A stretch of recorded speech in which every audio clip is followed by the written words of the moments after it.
எல்லாருக்கும் வணக்கம். இன்றைக்கி என்ன பார்க்க போகிறோன்னா, முனி ஸ்டைலில் ஜென்ஸ் பேண்ட்டு ஆல்ட்ரேஷன் தான். இது அளவு பேண்ட்டு கொடுத்துட்டாங்க. நான் அந்த அளவுக்கு கட் பண்ணிக்கிறேன். கட் பண்ணிவிட்டு சைடு வந்து பிடிக்கணும் டைட்டு. அதையும் நம்ம தைச்சிக்கிறோம்.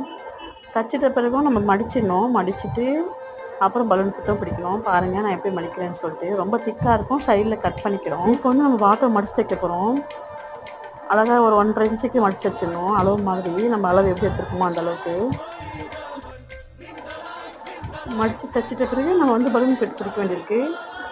பலூன் ஃபிட் வந்து நம்ம சென்டராக எடுத்துக்கணும். பேக் சைடில் காலாண்ட மடித்து தைச்ச பேசுக்கு கீழே வச்சுட்டு மார்க் போட்டு சென்டர் பலூன் ஃபிட் பிடிச்சிடணும். ஈஸி தான் இது நிறைய பேருக்கு தெரிஞ்சிருக்கும். தெரியாதவங்களுக்கு யூஸ்ஃபுல்லாக இருக்கும்னு நினைக்கிறேன். நம்ம வீட்டில் நம்ம பசங்க ஆல்ட்ரேஷனும் நம்மளே பண்ணி கொடுக்கலாம். பேண்ட்டுக்கு எப்படி இருக்குன்னு சொல்லுங்கள். கமெண்ட் எங்கள் சேனலை சப்ஸ்கிரைப் பண்ணிக்கோங்க. தேங்க்யூ. எல்லாருக்கும் வணக்கம். இன்றைக்கி என்ன பார்க்க போகிறோன்னா, முனி ஸ்டைலில் ஜென்ஸ்